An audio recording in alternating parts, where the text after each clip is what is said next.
Bonsoir. Je crois que le beau temps a fait la concurrence avec nous, mais cela n'empêche, on va faire la présentation de livres, surtout pour... Merci, Monsieur Perrin. C'est moi qui vous d'être remercie venu beaucoup. ici encore. Et merci pour avoir écrit ce livre aussi. Merci Anne. Moi, je l'ai beaucoup aimé. Euh, Et je vous cède la parole, vous connaissez la formule, comment ça se fait ici. C'est beaucoup plus pour pouvoir expliquer aux gens qui regardent, aux gens aussi qui sont là, et les faire intéresser pour venir chercher le livre. Ah, bon. Alors donc, les deux questions, c'est quoi ce livre, pourquoi ce livre? C'est des questions en général qu'on pose pour les livres politiques, mais là, pour littérature, il n'y a pas de pourquoi. Et il n'y a pas de... Mais je vous cède la parole. Allez-y. Merci. Moi, je crois que dans un roman, ce qui est important, ce sont les personnages, le cadre aussi, et évidemment l'intrigue. Alors, l'intrigue, tout d'abord, elle s'inspire beaucoup des conséquences de l'affaire Meyrat et de l'affaire Meyrat elle-même. J'ai toujours été peu satisfait par les conclusions de l'enquête sur Mohamed Meyrat après la tuerie de Toulouse. Cette tuerie de Toulouse, moi, m'a beaucoup interrogé, interpellé. J'y vois comme le retour d'Auschwitz, puisqu'on a assassiné 3 petits-enfants juifs uniquement parce qu'ils étaient juifs. Donc c'est quelque chose sur lequel d'ailleurs il y a eu très peu d'écrits. Je vais juste rappeler d'ailleurs qu'il n'y avait même pas eu à l'époque de manifestation pour ces 3 enfants. Et pourtant l'affaire Meyrat annonce tout ce qui va suivre, puisque dans le livre j'ai eu la chance d'avoir le transcript du dialogue entre un policier et Meyrat lorsqu'il était assiégé, et je l'insère dans l'histoire parce que c'est très révélateur ce dialogue. Il annonce beaucoup de choses, notamment cette célèbre phrase qui aujourd'hui, que tout le monde connaît à peu près aujourd'hui, c'est-à-dire « nous aimons la mort autant que vous aimez la vie ». Et donc ça c'est pour l'intrigue, donc elle s'inspire beaucoup de l'affaire Meyrat, mais comme je voulais faire quelque chose de vraiment romanesque, bon, j'ai joué aussi avec Alexandre le Grand et son amour avec Roxane. J'ai introduit le livre perdu du poète Burhanuddin Majrou. J'ai introduit aussi d'autres éléments pour avoir un livre qui n'est pas seulement une enquête policière. D'ailleurs, il n'y a pas d'enquête, c'est plutôt une traque. Et motivé par la vengeance. Et donc, au-delà de l'intrigue policière, j'ai voulu parler évidemment d'un pays que j'aime beaucoup, qui est l'Afghanistan.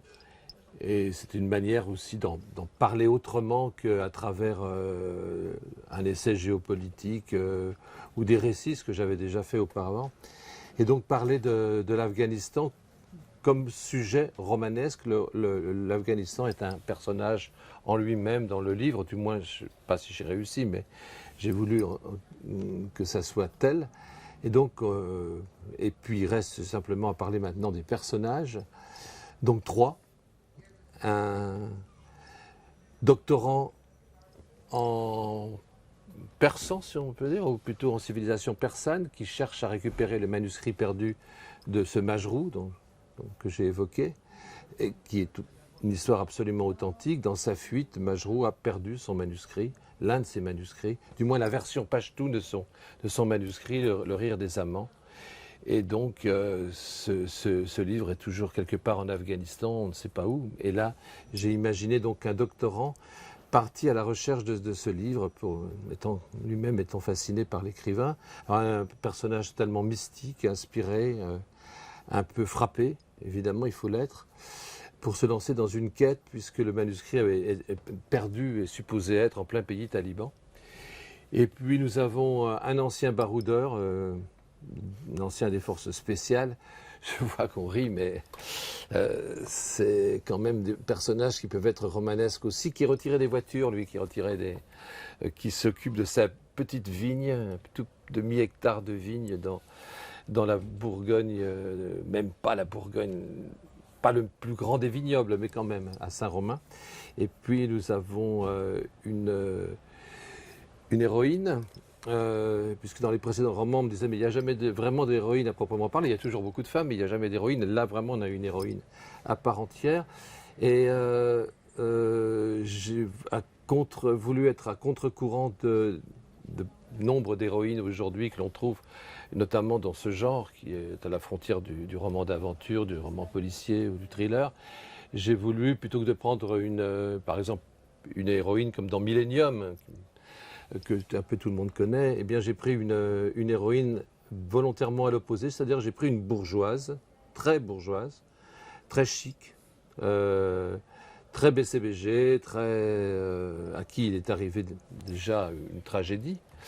C'est pour ça que ça en fait un personnage en même temps blessé et dans la douleur et le chagrin.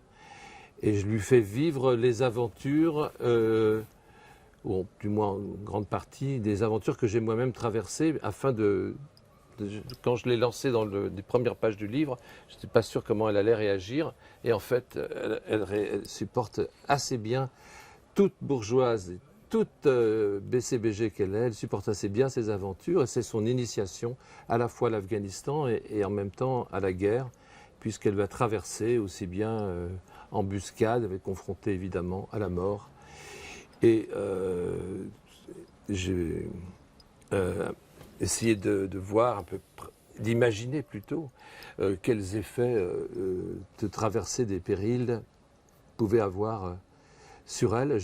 J'espère que je n'ai réussi évidemment. Je n'ai pas, je n'ai pas lésiné sur les épreuves et les conséquences de ces épreuves sur le corps humain, sur son corps. Voilà, peut-être, je ne vais pas rentrer dans les détails, ils sont dans le livre, mais bon, tomber dans une embuscade a des conséquences sur l'organisme. J'ai essayé aussi d'en parler, ce qu'on ne parle jamais, à ma connaissance, dans des livres. Quand vous êtes soumis à des stress, des dangers importants, eh bien, vous avez des réactions. Et j'ai essayé de ne rien oublier de tout ça. Voilà, donc la scène se passe avant la chute de Kaboul entre les mains des talibans, donc dans les mois qui précèdent cette conquête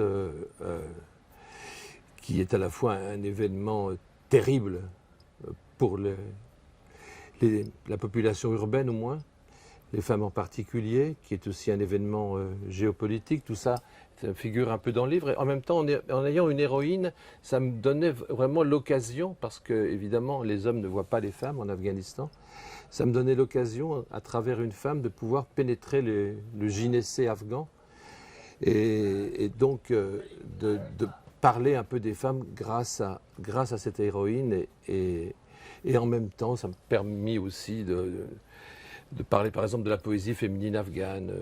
Et je pense que j'ai mis l'Afghanistan étant aussi un pays comme l'Iran, où la poésie est une valeur supérieure, suprême peut-être, du moins de moins en moins, mais ça l'a été. Et donc j'ai voulu parler aussi de ce livre. On trouverait beaucoup de passages de poèmes, aussi bien les poèmes de Majrou que ce qu'on appelle les landai, le poème spontané des femmes afghanes, dont certains sont, à mes yeux du moins, totalement magiques. Vous voulez me relancer ou je continue? C'est comme vous voulez. Pourquoi avoir choisi le roman finalement, puisque par ailleurs j'ai déjà écrit au moins 2 livres sur l'Afghanistan en tant que récit, aux frontières du récit et de l'essai. J'ai toujours été fasciné par une guerre qui est la guerre d'Espagne.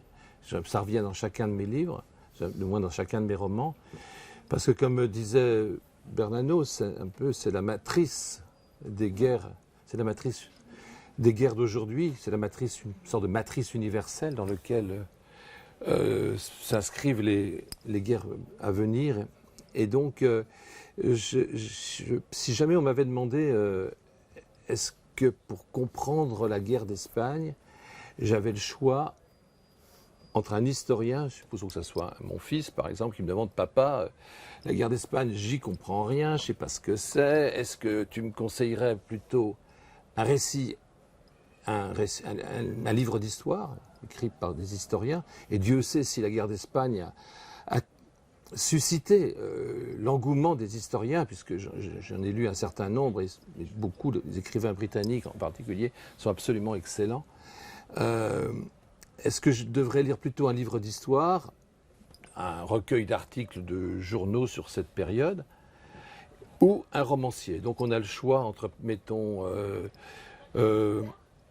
un historien, enfin, il y en a trop pour en citer, mais peu importe, un historien britannique, disons, un romancier, disons par exemple Hemingway, pour citer le plus connu, pour qui sonne le glas, et en même temps donc un récit de journaliste, et ben, sans hésiter, je lui conseillerais le roman, le romancier, en l'occurrence Hemingway, puisque je l'ai cité, parce que il y a tout finalement dans un roman. Il y a de l'histoire, il y a souvent soucieux d'ailleurs de la vérité historique, il y a évidemment l'intrigue qui permet de le lire plus facilement, et puis en même temps on peut aborder à la fois la différence d'un récit de journaliste qui ne peut pas être des deux côtés. On peut être à la fois du côté des vainqueurs et des vaincus, des uns et des autres, des républicains, pour rester fidèle à la métaphore espagnole, des républicains et des nationalistes.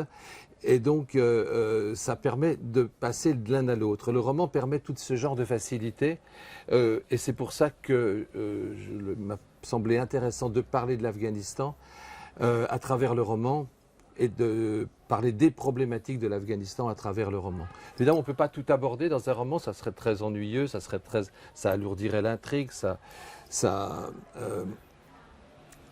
sentirait un petit peu le fabriquer. Donc je n'ai pas évoqué tous les aspects de la politique ou de la guerre en Afghanistan, certains en particulier. J'espère, j'ai joué avec des personnages imaginaires. Les trois héros plutôt sont l'étudiant, donc le doctorant, l'héroïne et l'ancien des forces spéciales sont totalement imaginés. Mais j'ai introduit aussi des vrais personnages, comme évidemment le poète Majrou, le chef de la communauté ismaélienne, qui peut-être peut apparaître caricatural, mais il était comme cela, puisque je l'ai fréquenté un petit peu. On n'y croise pas Massoud parce que ça se passe après, mais il y a des références. Et puis un certain nombre de personnages de second rang, de second rôle, disons, m'ont été inspirés directement par des Afghans que j'ai côtoyés ici et là. Donc j'ai essayé de mélanger la fiction avec le réel, de les entrelacer aussi étroitement possible, de manière à ce qu'on ne sache pas ce qui relève de la fiction et ce qui relève du réel. Alors bon, je ne sais pas si j'ai réussi. En tout cas, c'était mon ambition qu'on ne puisse pas faire de différence, qu'on ne sache pas quand est-ce qu'on est dans la fiction et quand est-ce qu'on est dans la réalité. Par exemple, je peux le dire au début, parce que sans dévoiler le reste du livre, je reviens sur le massacre de la maternité de Kaboul. Là aussi, Auschwitz n'est pas loin quand même, parce qu'on s'en prend à des nouveau-nés. C'est quand même assez effrayant, c'est-à-dire qu'on va tuer la vie à sa naissance. On mélange la mort et la vie d'une manière tellement intime en attaquant une maternité que ça pose également beaucoup de questions. Donc l'épisode de la maternité, par exemple, je n'ai quasiment rien inventé. Elle est aussi terrifiante que je la raconte, puisque j'ai enquêté un peu sur cette attaque d'une maternité qui a eu lieu une année avant la prise de pouvoir par les talibans, et donc dans laquelle des enfants, des bébés, des nourrissons, mais pas seulement, leurs mères en particulier, ont été assassinés de sang-froid. au moment même où les mères où elle donnait la vie, en même temps, évidemment, les sages-femmes.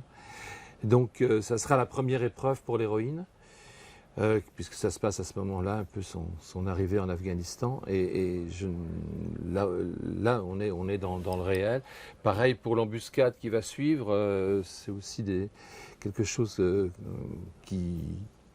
j'ai vu d'assez près, et ainsi de suite. Donc, ce réel mélangé à la fiction, bon, c'est un petit peu ma marque de fabrique, j'essaye de le faire vivre, cette idée, dans chacun des romans.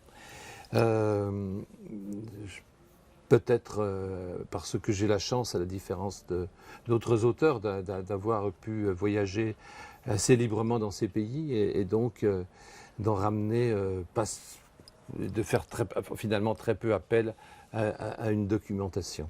Voilà. La documentation, je l'ai prise aussi un peu parce que on est dans l'histoire, et puis on remonte jusqu'à Alexandre.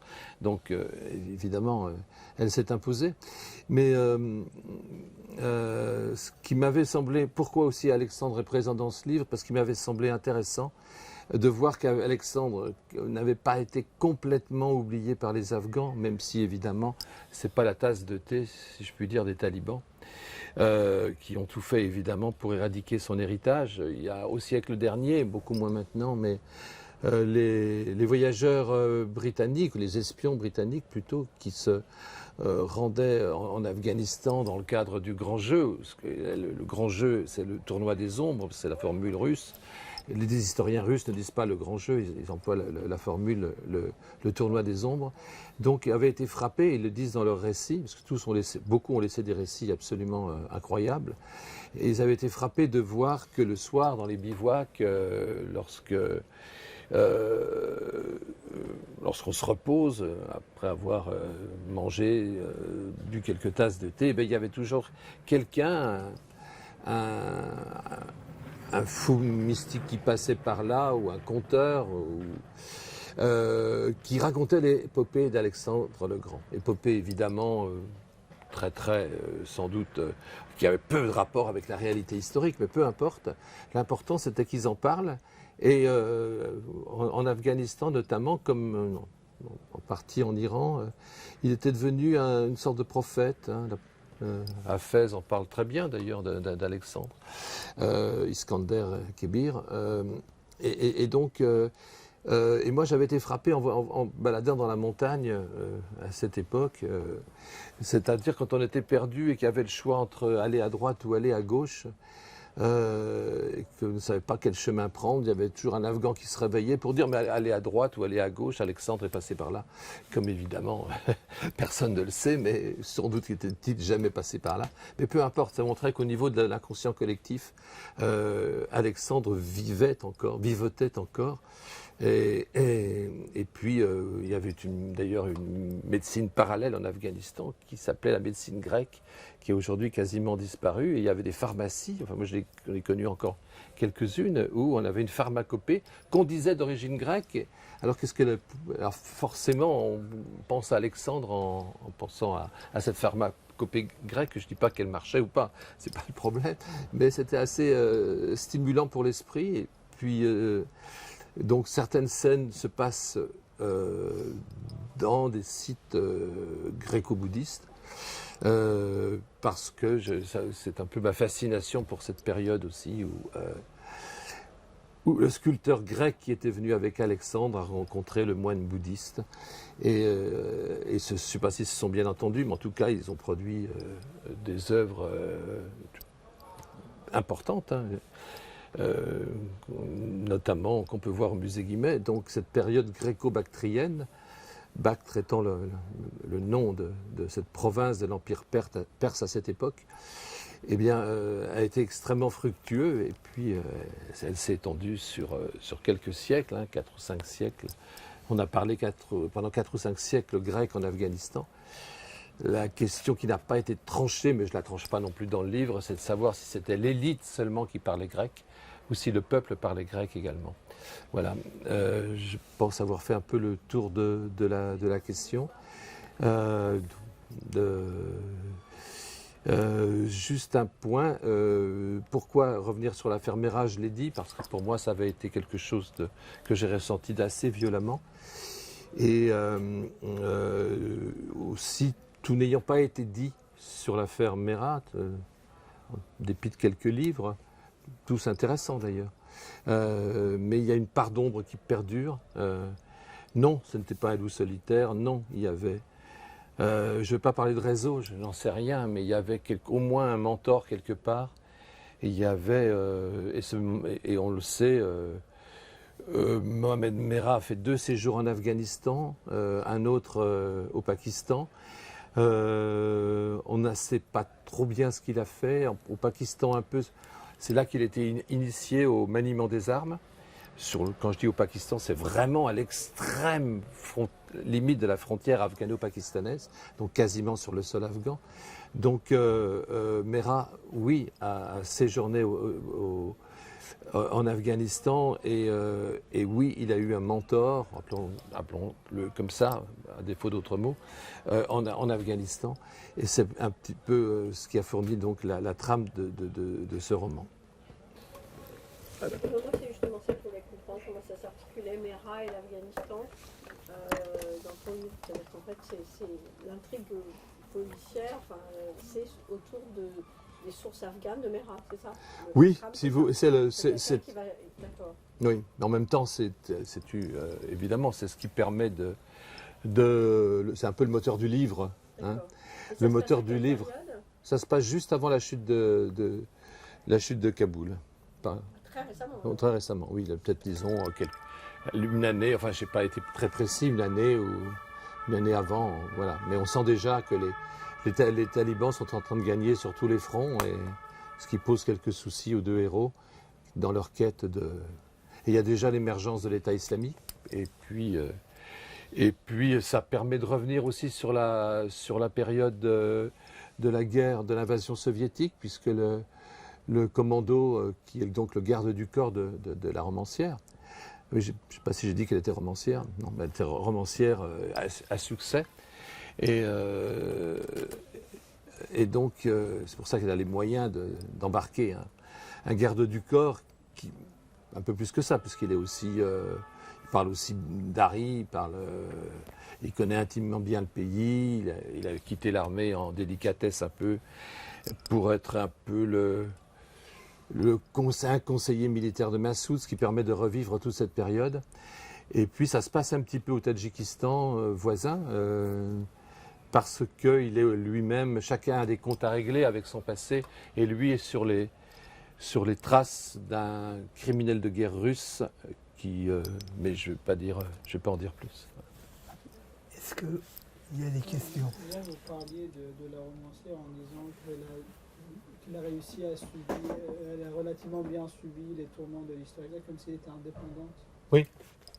Oui, c'est-à-dire qu'à partir du moment où je crée des personnages, que je les lance dans l'histoire, je leur donne une histoire, et c'est eux qui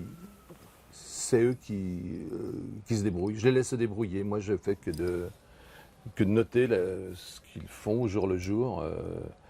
L'histoire aurait pu partir à droite, à gauche. Je n'ai pas de synopsis. Voilà. C'est-à-dire que j'écris sans aucun plan.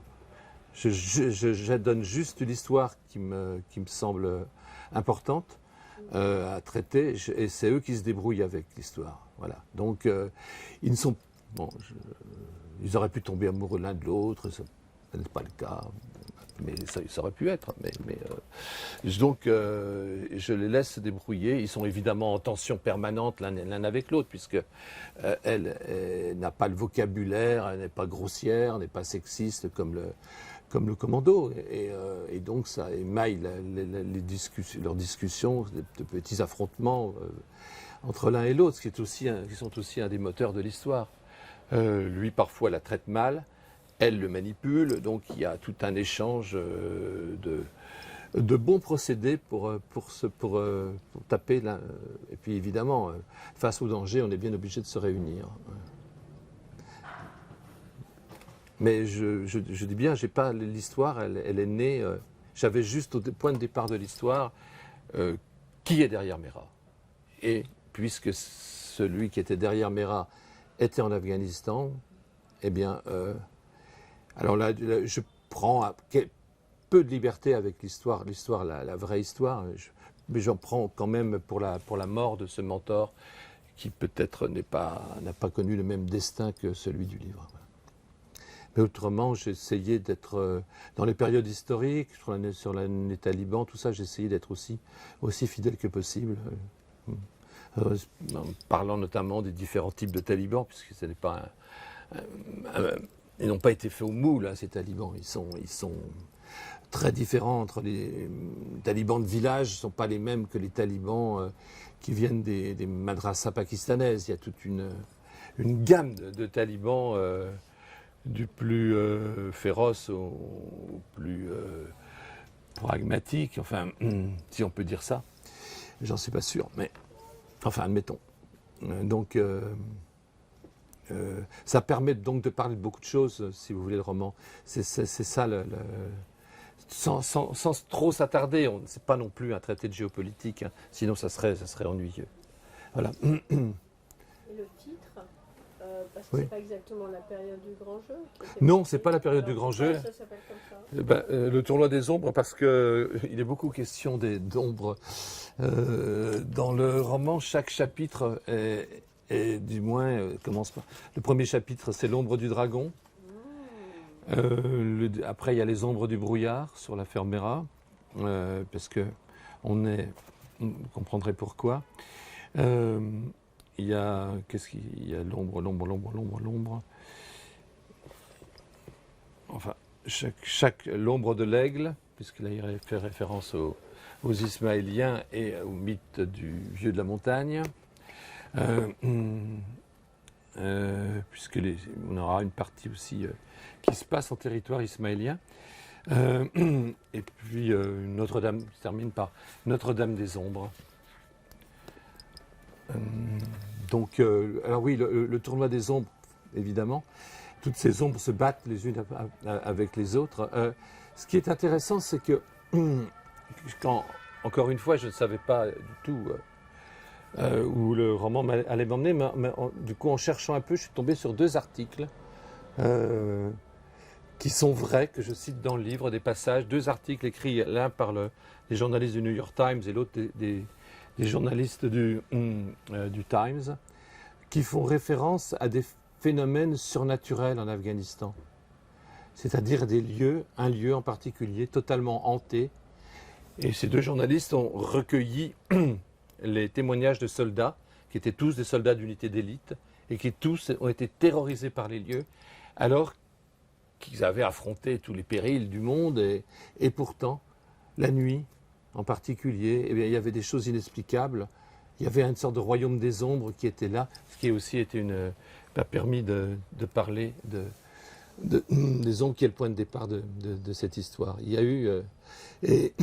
Et donc il y a un certain nombre de témoignages très précis avec le nom des soldats, leur unité et tout ça, qui disent, ben voilà, les fréquences radio étaient brouillées la nuit, il n'y avait aucune raison, il y avait des odeurs qui venaient d'on ne sait pas d'où, il y avait des ombres, on parlait en russe, etc.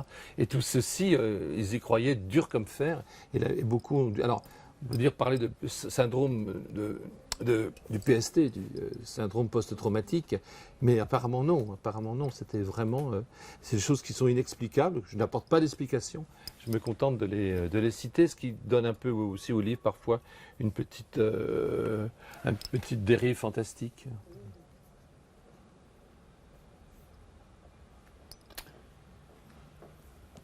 J'ai connu Jean-Pierre comme reporter, analyste des situations particulières, excellent. Jusqu'à le jour où je suis tombé dans un livre d'analyse qu'il a fait sur la Syrie. Et d'un seul coup, il m'a pris ma main et il m'a mis dans un tunnel. On traversait le Liban vers la Syrie avec un journaliste américain. Je ne veux pas revenir dans les détails. C'était fantastique ce passage. Je me suis senti totalement dans l'espace politique de la Syrie, du Liban, ce qui se passait à la guerre civile. Alors, Là- c'est pas tout à fait entre la frontière entre le Liban et la Syrie, c'était pour accéder à l'intérieur de D'accord, Homs mais assiégé. Mais enfin, C'était le passage de Oui, oui. tunnel. Le passage du tunnel, C'était oui, pas qui n'était pas un François. tunnel d'ailleurs, parce que c'est une conduite, enfin, une Sous la conduite terre. d'eau souterraine. Oui, Sous oui, la terre. Sous la terre, oui. Sous la terre, dans le noir, et les personnages, ça c'était le réel, presque, mais là je dis pour ce livre-là, c'est mettre ensemble les mythes, les esprits qui hantent, c'est pas les esprits qui sont inexistants. Alexandre, passage d'Alexandre, historiquement, les Séleucides, les royaumes hellénistes de l'Afghanistan, c'est passager. Mais l'image que les gens ont avec la littérature persane fait, qui est la littérature d'Ali pour l'Afghanistan, de personnage d'Alexandre fait presque un prophète. On ne sait pas. Zolgarnein, on l'appelle d'une manière, Alexandre, Le on mot de l'appelle. corne, oui. Donc c'est mythe. Et dans une certaine perception occidentale, c'est les mythes. Comme Mais le si mythe- l'Orient, on n'est pas encore sorti des mythes. Mais le mythe oriental, les mythes orientaux sur Alexandre sont plus forts que les mythes occidentaux. C'est-à-dire que pour les orientaux,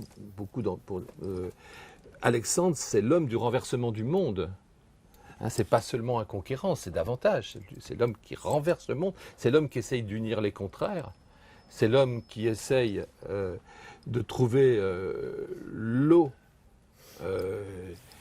qui rend immortel, mais dans un sens plus spirituel que matériel. Mais enfin, les deux, l'un n'annule pas l'autre. C'est donc un personnage de la transcendance. Et on oublie un peu quand même qu'il a un peu fait quelques politiques un peu de la terre brûlée, notamment. C'était quelqu'un qui a gentiment massacré, mais c'était les mœurs de l'époque. Hein. Je ne peux pas faire d'anachronisme. Mais la légende dorée d'Alexandre finalement est plus belle dans les pays qu'il a conquis, dominés, voire écrasés, parce qu'en même temps il a marié les deux cultures, la culture grecque à la culture perse, et donc justement il est l'homme qui réunit les contraires, et je crois que c'est pour ça qu'il lui a été beaucoup pardonné. Donc c'est le mythe et le personnage, légende de personnages est beaucoup plus vivant que son histoire. Absolument. Et a survécu complètement dans ces pays. Oui, oui. D'autant que ce qu'on connaît d'Alexandre, c'est par des historiens qui ont vécu bien après lui. Souvent, c'est beaucoup plus tard. Mais plus tard, c'est combien de siècles plus tard. Mais en même temps, on sait quand même, on est assez bien quand même renseigné sur Alexandre.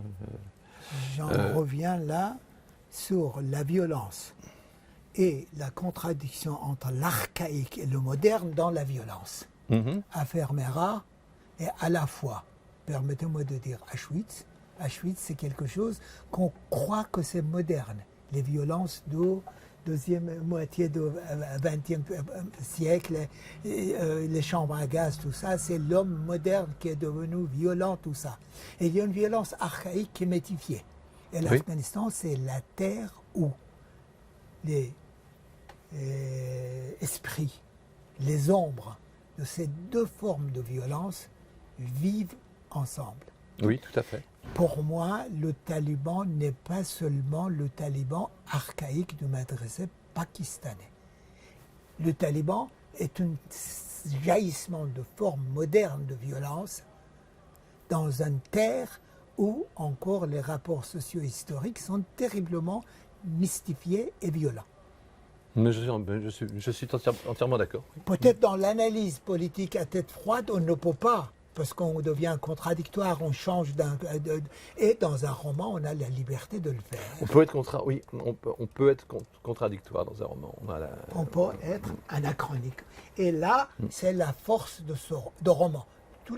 Tous les grandes œuvres littéraires sur les guerres qu'on a vues, c'est la même chose. Moi, j'avais été surpris en lisant et en relisant, parce que c'est un livre que j'aime beaucoup, pour qui sonne de glas, puisqu'on connaît l'engagement d'Hemingway aux côtés des républicains espagnols. Il était un vrai engagement politique et il les a soutenus autant qu'il a pu. Mais quand on regarde Pour qui sonne le glas, la scène de massacre qui est assez emblématique du livre, c'est les républicains qui la commettent, qui la perpétuent contre des notables phalangistes dans une petite ville d'Espagne, qui à mon avis doit être Ronda, peu importe, parce qu'il y a un précipice et ils jettent les notables phalangistes du haut de cette falaise. Et puis ce qui m'est apparu important, c'est que, toujours si on confronte le roman au livre d'histoire, c'est que la guerre a un côté abracadabrant, elle a un côté irrationnel, elle a un côté totalement illogique.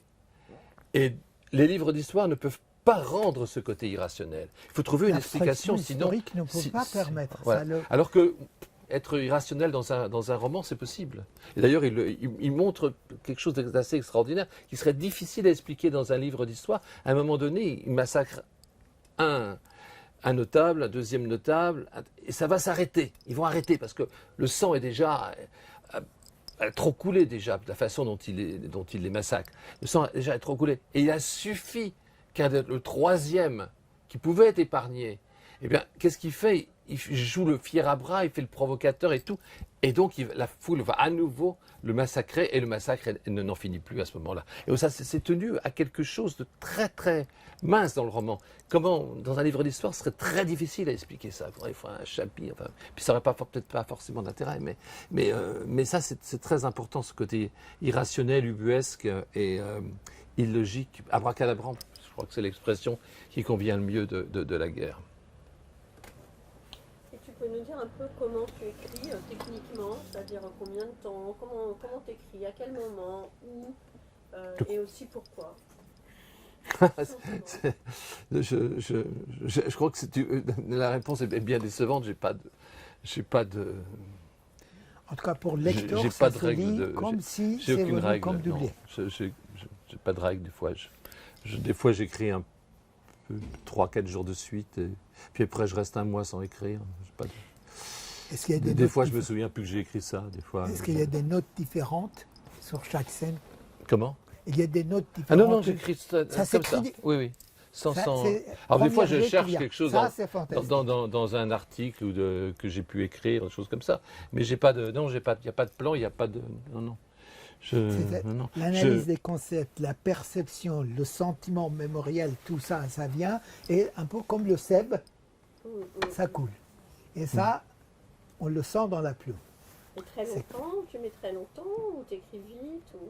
Non, j'écris pas vite, mais parce que j'ai un handicap, c'est que tant que la phrase, je ne la sens pas bien, je ne peux pas passer à la suivante.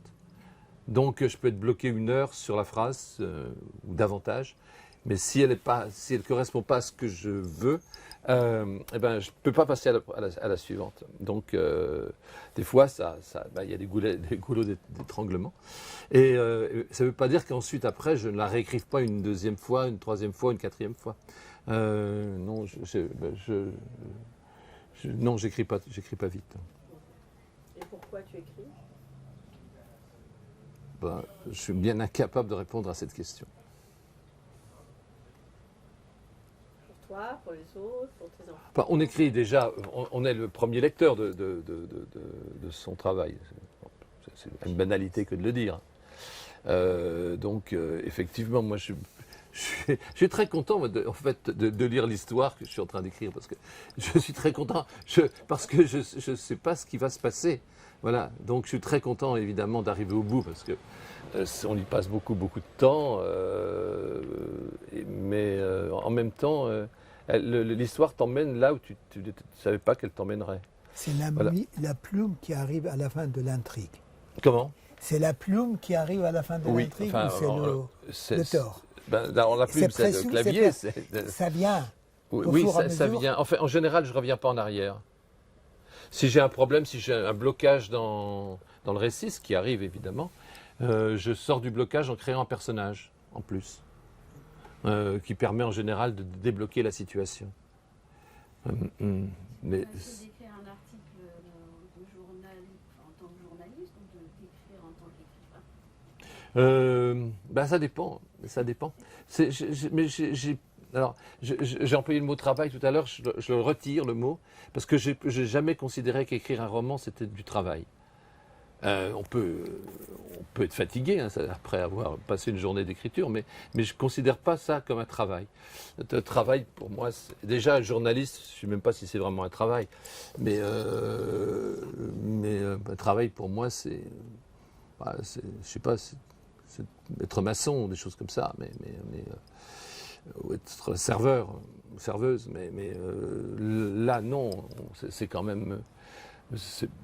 On peut s'arrêter quand on veut, quand même. C'est quelque chose de. C'est quelque chose de. Je dis pas qu'il n'y a pas d'effort, pour moi, c'est pas du tout. J'appellerais ça jamais travail, quoi. Ou si le mot m'échappe. Non, c'est pas. On est quand même. Le travail peut-être vient après, si vous voulez. Maintenant, c'est peut-être que vous n'êtes jamais sûr d'avoir un éditeur. Ça, à ce moment-là, vous pouvez peut-être travailler pour en trouver un. Voilà, parce que là, c'est difficile de passer d'un genre à l'autre. Moi, j'avais commencé par le roman au seuil des années 90, et après, je suis passé, j'ai eu des livres de commande me demandant des récits, etc. Donc j'ai fait essentiellement des récits. Le dernier roman que j'avais écrit, c'était celui-ci, qui a été racheté par Stock, donc Le Paradis des Perdantes. C'était en 2006, oui. Et depuis, je n'avais pas écrit de roman. Voilà. Donc jusqu'il y a 2 ans, où je suis revenu au roman. Encore une fois, parce que je pense que le roman permet de dire beaucoup de choses. Et puis, c'est bien, on peut tomber amoureux de ses personnages, voilà, sans risque. On n'a pas de chagrin d'amour, au moins. Voilà, sauf s'il leur arrive malheur, évidemment, auquel cas on est aussi, on peut avoir un peu de chagrin. Tu veux dire que la bourgeoise, à la fin, elle t'a bien plu? Mais dès le début. Les relations entre Charles et Judith sont... Ah bon, j'ai hâte. Même depuis. Oui. Mais j'aime bien Charles aussi. Hein. D'abord, c'est un, comment dire... C'est un vrai bourguignon, Charles. C'est un vrai bourguignon, absolument. Ouais, c'est un vrai bourguignon, Charles, voilà. Mais il a son petit carré de vigne, il vit chichement. Mais à la vigne, j'essaye de dire pourquoi la vigne peut plaire ou désabuser au brûlé de la vie, parce qu'il est quand même il était brûlé par la vie, par la guerre, peu importe. Et puis il a aussi notre passion, c'est qu'il a une superbe jument qui, pour avoir approché un peu ce type d'animal, m'a toujours émerveillé, quoi. Je suis émerveillé comme un enfant à qui on raconterait, qui verrait pour la première fois une girafe, quoi. C'est quelque chose comme ça. À cause du pelage, à cause de la couleur, à cause de... C'est ce genre de cheval, alors j'ai repris l'expression, elle n'est pas de moi, mais je me la suis appropriée. On n'arrive pas, ce cheval, on n'arrive pas à le tutoyer, on le vouvoie. Et c'est vrai. On a envie de l'appeler, de lui dire, vous, aujourd'hui, vous allez m'emmener, je vais vous monter, etc. On n'arrive pas à le tutoyer tellement la créature est exceptionnelle. Et je raconte un petit peu, en passant, l'histoire qu'il y a eu entre cette jument et Mitterrand. Enfin, pas cette jument-là, mais une jument de cette race-là. La race Aralteke. Vous connaissiez les Aralteke? Oui. Oui, bon. Moi, je les connais par les... Ah. Si vous prenez les miniatures persanes, Oui.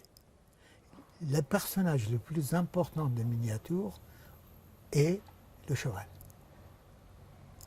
Non pas l'homme, non pas la femme, non pas le prince. Et les meilleurs dessins, les meilleures lignes, les plus beaux, ça se réalise sur la présentation du cheval. Et l'Afghanistan, l'Iran. Alors, l'Aralteke, malheureusement, il n'y en a pas en Afghanistan. Il y en a que. C'est purement un produit turkmène. C'est ce que les Chinois venaient chercher aux Turkmènes, enfin, chez les Turkmènes, c'était ça, les Aralteke, qu'ils ont appelés les chevaux du ciel. C'est pour dire tout le charme que ce cheval peut. C'est aussi les chevaux les plus médaillés aux Jeux Olympiques dans les équipes russes. Et c'est le cheval par excellence de razzia, cheval de guerre, mais c'est un cheval très particulier, évidemment. C'est inabordable, hein, il faudrait. Je ne suis même pas sûr que le prix Goncourt permette d'acheter un Aralteke. Alors, bon, je vais me consoler comme ça que de ne pas avoir le prix Goncourt. Donc, de toute façon, je n'aurais pas pu acheter un Aralteke, mais l'Aralteke, c'est extraordinairement cher. La saillie coûte un prix phénoménal. Mais je ne sais plus ce que je veux dire sur l'Aralteke, mais en même temps, oui, c'est ça. C'est un cheval, parce que j'en ai vu quand même d'assez près, c'est un cheval qui ne s'attache qu'à un seul maître et qui aussi est affectueux et qui, tout fougueux qu'il est, se pilote assez facilement. C'est pour ça que Mitterrand l'avait donné cet Aralteke à sa fille.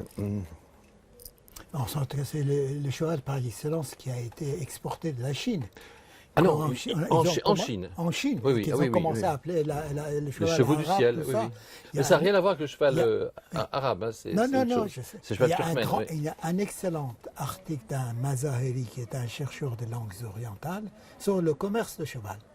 Et comment ces chevaux, une fois arrivés en Chine, ne survivaient que 2 saisons. Que 2 Ils saisons. mouraient.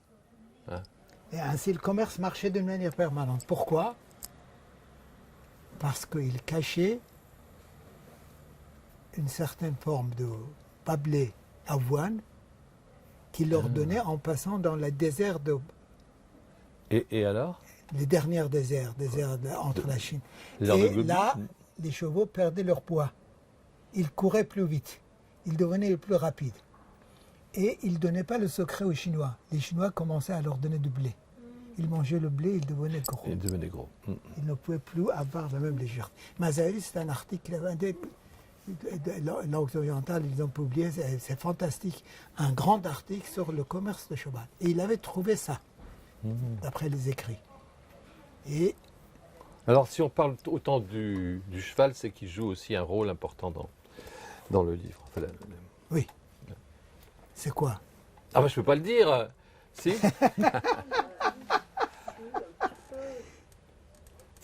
C'est le support de l'affection, de retour. C'est cheval, mais de retour à une certaine forme d'humanité, en pleine violence, en pleine tout ça. Le cheval, ce cheval-là, comment ça s'appelle? Dortarenour, hein? La fille de la lumière. C'est une sorte de rayon de soleil de l'humain, l'affectif qui vient dans un roman tragique. Est-ce que j'ai raison? Non, tout à fait. Vous êtes un lecteur exceptionnel. J'ai adoré ça. Le cheval et le dos de cheval, d'ailleurs, quand il explique le dos de cheval et les poils, tout ça, on a l'impression qu'il est en train d'écrire le dos d'une femme. Vous allez aggraver ma réputation, qui est déjà. Est-ce que c'était ce que vous vouliez ou est-ce que c'est un lecteur qui l'interprète comme ça? Notre héros a renoncé un peu au monde. Il vit un peu comme un moine cistercien. Donc, finalement, le cheval, la jument, peut lui permettre de s'envoler. Oui. Donc il n'est pas si loin que ça. Il lui dit, mais il lui parle en persan d'ailleurs. Il l'appelle ma belle. Il pourrait dire Moi, j'ai eu plaisir. Je ne l'ai pas encore fini, le roman. Hein. Non, mais J'ai fait à peu près 2 tiers, mais... Il est bien accueilli pour l'instant ou... il est sorti en avril. Pour le moment, j'ai un article dans Libération, mais ça, c'est un peu obligé, oui. Autrement. Non, à part sur les sites spécialisés, oui. C'est-à-dire des sites spécialisés dans la littérature policière. Oui. Bien. Merci d'être beaucoup. venu. Merci. Merci.